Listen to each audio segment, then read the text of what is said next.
tous et à toutes. Aujourd'hui, nous recevons Jérôme Huvet, ou plutôt, c'est lui qui nous reçoit dans son antre en Normandie. Voilà, bonjour Jérôme. Bonjour tu dis Patrick, son nom. bonjour à tous. Bonjour Yasmine. Bonjour Patrick, bonjour Jérôme. Bonjour, Un petit retour en vidéo, tiens. Non, mais entre, j'aime pas trop. Je préfère la maison du bonheur quand même. Hein, Exactement. la maison du bonheur, Voilà. regarde, souriant, agréable, lumineux. C'est le petit panneau qui est sur la maison d'ailleurs. Hein. Ouais, le chemin du bonheur. chemin du C'est bonheur. le chemin, Hein, on y va. exactement. Alors Jérôme, raconte-nous un petit peu ton histoire holistique, puisqu'on va parler d'holistique aujourd'hui. Alors mon histoire holistique, elle a commencé par la kinésithérapie, puisque donc je me suis formé à la kinésithérapie et j'ai eu mon diplôme en 1994. Et il y a une anecdote assez rigolote, c'est que j'ai lu un article écrit par un kiné qui avait obtenu le trophée de la main d'or pour avoir parlé de sa prise en charge d'un patient qui avait une sclérose en plaques avec la sophrologie caïcédienne. Et bon, je lis cet article, ok, et je vois l'auteur, bon, un kiné parmi d'autres, etc. Et puis, peu de temps après, cet article sur la sophrologie m'avait intrigué parce qu'il parlait de la capacité, tu sais, à visualiser quelque chose avant de le faire. Et que ça permettait de programmer en quelque sorte son cerveau pour obtenir le résultat escompté. Et ça m'a tout de suite parlé parce que moi je faisais ça avant d'aller au sport d'hiver. Quand j'étais jeune, mes parents ils m'ont payé plusieurs fois les sports d'hiver et j'étais tellement fanat que je me voyais, tu vois, en train de descendre les pistes, etc. avec la technique du mec qui sait skier, quoi. Et en fait, je m'étais rendu compte que ça fonctionnait, en fait. C'est-à-dire que j'arrivais à apprendre beaucoup plus vite à skier grâce à cette technique de visualisation. Et donc, je me suis inscrit à la sophrologie, enfin, du moins, j'ai cherché une école qui formait. Et donc, je regarde plusieurs écoles, et puis, à un moment donné, j'appelle une qui était à Chantilly, et le gars, il décroche une voix grave, il me parle pendant 1 heure de la sophrologie, un passionné, tout ça. Et en fait, je m'inscris dans son école. Et c'était le gars qui avait écrit l'article de journal. Tout juste. Voilà, tu vois, les synchronicités qui commençaient, je connaissais même pas le terme à l'époque. Comme quoi, tu étais bien guidé. J'étais guidé déjà. Donc j'ai fait la sophrologie et je me suis formé donc avec ce professeur, Jean-Pierre Missistrano, un kinésithérapeute ostéopathe, formé en médecine chinoise aussi. Et à l'époque, c'était un petit peu, on savait pas trop ce que c'était la sophrologie et tu vois, le nom, il nous évoquait plus possiblement une secte, mais moi je suis curieux et je teste les choses. Et donc ça m'a emballé en fait, alors que le premier élève, lui, au premier cours, il est parti en claquant la porte en disant que c'était un escroc et tout. Je dis, oh, c'est quoi ça? Bon. J'ai fait la sophrologie et j'ai continué le cursus avec Alfonso Caicedo, que tu connais peut-être, c'est le créateur de la sophrologie, un grand médecin neuropsychiatre, qui malheureusement n'est pas reconnu aujourd'hui alors qu'il y a des sophrologues dans tous les hôpitaux. Hein, partout. Et personne parle de Alfonso Caicedo, il devrait avoir une plaque quelque part, tu vois. Il est décédé il n'y a pas très longtemps, c'est maintenant sa fille qui suit. Bon, ça c'était le début de mon cursus, tu vois, avec cette énorme découverte de la sophrologie qui est franchement quelque chose de merveilleux et qui est très enrichissant. Parce que, en fait, donc je me suis formé dès la première année. Donc, de mon diplôme, en fait, que j'ai pu exercer. Tout de suite, je me suis formé à la sophrologie. Donc, on allait en Andorre pour se former avec Caicedo. C'était assez rustique là-bas aussi. Mais j'avais remarqué, en fait, déjà, très rapidement, que les patients, en kinésithérapie, tu les soignes et ils reviennent. Parce que c'est les pathologies chroniques, les lumbagos, les lombalgies, etc. Ça revient tout le temps. Ça revient tout le temps. On ne guérit pas la source. On ne guérit pas la source. Et en plus, en discutant avec les gens, parce que moi j'aime bien discuter avec les gens, ils me racontent leur vie. Et là, j'avais commencé à faire le lien, à me dire, mais oui, c'est parce qu'il y a des choses dans leur vie qui vont pas, qu'ils ont mal au dos. Chose qui n'était pas du tout à l'époque vraiment décrit dans la médecine. Hein. Mais moi, j'ai pensé quand même à ça. Je dis, ok, c'est parce qu'ils ont des tensions dans certaines parties du corps. Déjà, on va leur apprendre à percevoir leurs tensions et à se libérer de leurs tensions grâce notamment à la prise de conscience du corps. Donc ça, c'était ma première étape, c'est mon premier bloc en fait dans ce que je fais aujourd'hui, mais que je n'utilise plus vraiment sous cette forme-là. Parce que je pense qu'on a tous besoin de se former, de pratiquer la sophrologie ou des techniques comme ça. mais je ne l'utilise plus moi parce que j'ai fait longtemps des cours collectifs en entreprise, pour les particuliers, tout ça, c'était très très bien, mais c'est répétitif parce que tu guides toujours de la même manière. En principe, tu vas voir n'importe quel sophrologue, il va te faire les mêmes techniques. Mais il ne faut pas oublier que la sophrologie, ça ne dérange pas si je parle de tout ça. Hein. Non, mais c'est passionnant. Il faut y aller. Il faut y aller, je donne tout. Parce que malheureusement, il n'avait pas protégé le mot sophrologie Caicedo. Et du coup, il y a plein de gens qui ont fait de la sophrologie derrière, mais mon professeur, il appelait ça la sophrologie cuicui. C'est-à-dire, c'est des dérives. Ils te font caresser les petits lapins blancs dans les champs de blé, mais c'est pas ça vraiment la sophrologie. Et donc, si on veut aujourd'hui faire la sophrologie, c'est la sophrologie caïcédienne. Et là, tu vas avoir les mêmes protocoles, en fait, adaptés des fois, suivant si c'est des enfants, des personnes âgées ou quoi. Mais ça sera le même protocole. Après, j'ai commencé à découvrir notamment le décodage des maladies. C'est-à-dire, donc, des gens ont étudié le fait que si tu as mal au coude gauche, ça veut dire quelque chose dans ta vie. Même si c'est parce que tu t'es cogné contre une échelle, si c'est le coude gauche qui s'est cogné, c'est que tu as un problème dans l'action de faire quelque chose, tu en as marre de faire, si tu as une tendinite, si tu as une conjonctivite, c'est qu'est-ce que tu veux pas voir, si tu as mal au genou, c'est qu'est-ce que tu veux pas céder sur une position, tu es têtu, les gens têtus, ils ont tous mal au genou, hein. Ouais. T'as mal au genou, non? J'ai mal au genou. C'est les gens qui veulent pas. Je suis têtu. C'est les gens qui veulent. On appelle ça un manque aussi ça dépend, si tu as le genou gauche, le genou droit. C'est qu'il y a un manque d'humilité. Voilà, c'est le manque d'humilité de ne pas vouloir s'agenouiller ou se soumettre. C'est ça, se soumettre. Ou alors trop se soumettre aussi. Voilà, tout à fait. J'ai vu des femmes, tu sais, avec l'ancien mode de couple assez patriarcal. La femme, elle a encaissé, elle en a marre de se soumettre, elle a les genoux comme ça et elle en peut plus, quoi. Ah, c'est quand on a mal de dos, hein. On en a plein de dos, ou quand on est gonflé, ça nous gonfle. Voilà. Toutes ces expressions, elles donnent tout le décodage. Tout à fait. Elles sont incroyables parce que c'est des expressions populaires et elles donnent le décodage des maladies. C'est ça. Se prendre la tête, avoir le dos large aussi, assumer beaucoup de responsabilités, mais parfois trop. Et donc ça, franchement, ça a été une révélation quand même pour moi dans mon exercice, que de pouvoir des fois voir une personne qui voit ses symptômes disparaître, donc une expérience je vais vous raconter, simplement en lui donnant l'explication. Donc notamment, je faisais les cours de sophrologie à l'IUFM, l'Institut de formation des maîtres, et c'était une initiation à la sophrologie, 5 cours je crois. Et je leur explique ça. Et là, il y a une dame, le dernier cours, je leur dis, bon, qu'est-ce que ça vous a apporté, etc.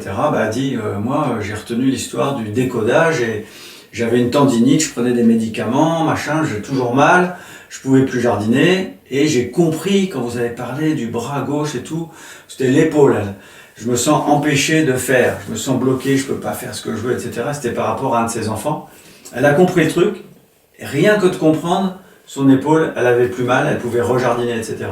J'étais bluffé quand même. Et puis j'ai mis du temps à accepter l'idée que si par exemple tu es en moto et que toi tu roules, tu n'as pas fait d'infraction, il y en a un qui grille le stop, tu te casses la jambe, de dire que c'est à cause de quelque chose dans ta vie à toi. Tu te dis non, c'est la faute de l'autre. Mais en fait, j'ai vérifié, ça marche toujours. C'est impressionnant ça déjà. Donc ça, c'était un premier module que j'utilise aujourd'hui encore dans mes séances, qui fonctionne très bien. Qui permet d'aller directement déjà à une cause psychologique en fait. Donc, dans les séances, il y a cette approche sur la psychologie. Mais ça nous mène tout de suite à l'existentiel, parce qu'on se rend compte que les gens, pourquoi est-ce qu'ils ont ça dans leur existence? Souvent c'est répétitif. Ça veut dire ils vont reproduire tout le temps les mêmes problèmes. Donc ça, on arrive dans la maladie chronique. Et là, on voit le sens de leur existence par rapport à leur famille, par rapport donc à leurs parents. Et donc, qu'est-ce qu'ils ont à comprendre en fait dans la vie entière? Qu'est-ce que j'ai à comprendre dans la vie entière? Donc ça, c'est déjà troisième module, on pourrait dire l'existentiel. Moi, je fais donc thérapie holistique. Ça veut dire que je prends en compte le plus possible la globalité de la personne. Donc, le physique, que ça, on connaît déjà avec la médecine. Donc, je peux aider avec les plantes, les micronutritions, etc. L'homéopathie aussi. Le psychologique. l'existentiel et en dernier lieu le spirituel. Donc là on touche, il y a une limite entre les deux parce que c'est pas tout le monde qui Tout le monde n'accepte pas ça. N'accepte pas. Est-ce que tu peux dire, puisque tu parles de schéma répétitif, puisque c'est des leçons qui se répètent tant qu'on n'en a pas compris, est-ce que tu peux dire que ça peut être d'ordre karmique ou transgénérationnel? Parce qu'on peut porter aussi le poids de ses ancêtres ou quelque chose de karmique.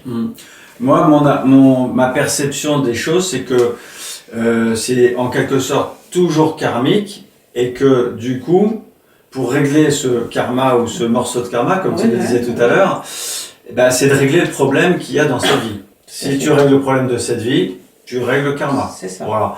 Par exemple, une femme qui serait avec des hommes violents, elle en fait 1, elle en fait 2, elle en fait 3. Bon, à un moment donné, peut-être elle doit comprendre déjà de choisir quelqu'un qui va pas être alcoolique ou etc. Et puis de savoir se faire respecter, voilà, tout simplement. Et tant qu'elle n'a pas développé ça, elle va continuer à rencontrer des hommes violents. Donc il y a cette notion-là. Donc après la sophro, moi j'ai découvert l'homéopathie. Ça, l'homéopathie, c'est aussi un truc miraculeux. Parce que suivant la dilution, plus c'est dilué, à chaque dilution, on secoue plus fort aussi. Et le principe, en fait, que apparemment beaucoup de médecins n'arrivent pas à comprendre, qui est pourtant simple, c'est que ils disent il n'y a pas de matière. Ils disent d'accord, mais quand je vous dis lève le bras, je lève le bras. Il n'y a pas de matière et pourtant il y a un effet physique tout de suite qui se voit. Donc pour moi, c'est ça, l'homéopathie, c'est un message. Donc c'est vibratoire, comme le son, comme les ondes qui passent dans le portable. Et donc ça envoie le message. Et donc plus on secoue, plus le message il est fort. Donc plus c'est dilué, à chaque fois on dilue, on dynamise plus fort aussi. Donc plus c'est dilué, plus c'est dynamisé, plus le message il est puissant. Donc suivant la dilution, on va soit jouer sur juste le physique, soit le psychologique, soit le fonctionnel, les organes entre eux, etc., soit le psychologique. Et donc quand tu trouves le remède qui correspond à la fois au psychologique, au fonctionnel et au physique, un exemple, quelqu'un qui a un torticolis, mais en même temps il a un caractère colérique et il a le foie engorgé. Alors là, tu soignes les trois d'un coup. Ouais, c'est tout à fait ça. C'est juste magique. J'ai vu des gens, par exemple, qui étaient là, pareil, dans un cours de sophrologie, dans une formation pour les mutuelles, tu vois, qui organisent pour les patients de plus de 50 ans. Ils organisent des cours, sophrologie, qigong, tout ça. Une dame, elle arrive, elle a été orientée par le médecin vers la sophrologie, mais elle arrive, elle est en pleurs du début à la fin du cours. Bon, je discute avec elle, elle dit elle a un deuil depuis 2-3 mois, à peu près, ou même peut-être un peu plus. Bon, je lui fais une prescription de comptoir, ce que j'appelle, c'est-à-dire je sais que ce remède-là, déjà, ça a marché. Je dis prenez Pulsatilla, 30 CH, vous prenez une fois la semaine. Au bout de 3 semaines, elle revient. Elle pleurait plus, elle avait plus rien, elle dit je me sens mieux, etc. Juste ça. Et c'est énorme. C'est rien du tout, hein. C'est rien du tout. Encore mieux, un patient, il avait divorcé, mais pas d'une manière très sympathique, parce que bon, c'est jamais sympathique, tu me diras, mais sa femme, le soir, il se couche et dit chérie, demain, enfin, j'aimerais bien qu'on attaque la véranda, de refaire la véranda, etc. Bon, lui, il s'endort là-dessus parce que très serviable, à toujours faire pour sa femme, pour sa famille et tout. Le lendemain, il rentre du travail, sa femme, elle était partie, elle avait emmené tous les meubles. Il restait plus rien dans la maison. Et en plus, elle lui avait laissé des dettes. 14 ans plus tard, il avait toujours ça dans la tête. Hein. Il avait toujours cette colère, cette rancœur face à cet épisode. C'est de la trahison. Trahison. Je lui ai donné un remède Staphysagria, qui est un remède de vexation, essentiellement. Franchement, en 3 séances, il était passé, je fais toujours une cotation, tu sais, pour dire, vous le sentez à combien? 10 sur 10, 7 sur 10.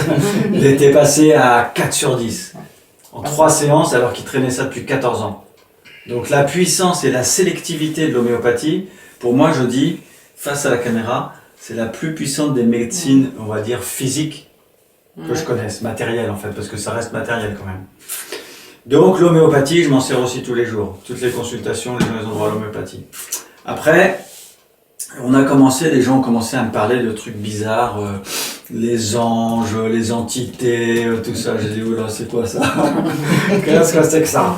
Moi, j'avais été à l'église avec ma mère, avec mon frère, on rigolait comme des baleines et puis on se prenait des coups de coude pour qu'on arrête. Mais tu vois, j'étais pas très branché religion ou quoi que ce soit. Mais j'ai accepté de faire des expériences comme des méditations, des choses comme ça. Et là, j'ai senti des choses. Et je dis, ah oui, il y a quand même quelque chose, il se passe quelque chose. Puis en plus, si on te dit que tu peux vivre après la mort ou quoi, je dis, ça vaut le coup de chercher quand même, vérifier si c'est vrai. Moi, si on me dit qu'il y a un trésor dans le jardin, si le gars, il est digne de confiance, je vais quand même aller chercher, quoi. Je vais pas dire non. Donc ça veut dire que tu as laissé quand même ton esprit ouvert à toutes les possibilités, aux expériences. Ah oui, parce que je t'ai pas dit comment je me suis mis à l'homéopathie, c'est que ma première fille, Marie donc, elle était allaitée par sa maman, mais vers 6 mois, arrêt de l'allaitement maternel. 3 semaines plus tard, elle tombe malade. Bizarre. Elle tombe malade. Donc, jeune parent, un petit peu, voilà, pris au dépourvu, on va chez le médecin de famille, de la maman et tout. Là, je vais te donner un antibiotique de 3e génération, tu vas voir, ça va être vite. Elle avait, elle avait une rhinopharyngite, si tu veux. Hein. Bon, alors moi, antibiotiques, j'avais été élevé par ma mère, et je savais que la cortisone, les antibiotiques, ça, le Tefal, l'amiante, je savais que tout ça, c'était pas terrible. Alors, je suis d'accord avec toi. J'ouvre le calepin, tic, homéopathe, voilà, hop, on y va. Il l'examine, machin, donne 3 tubes d'homéopathie, 3 petits tubes. Je connaissais pas, hein. Je connaissais pas l'homéopathie. J'avais entendu dire que c'était placebo, dire que c'était super, bon. Alors, je lui dis, qu'est-ce qu'on fait? Je peux arrêter l'antibiotique ou pas? Il me dit, vous faites comme vous voulez. J'ai compris le message. Il voulait pas se mouiller, mais ça voulait dire oui. Parce que sinon, il m'aurait dit non. Donc, j'arrête l'antibiotique, je donne les tubes d'homéopathie. Au bout de 3 jours, elle était guérie, elle n'avait plus rien. Et voilà. C'était dingue, hein.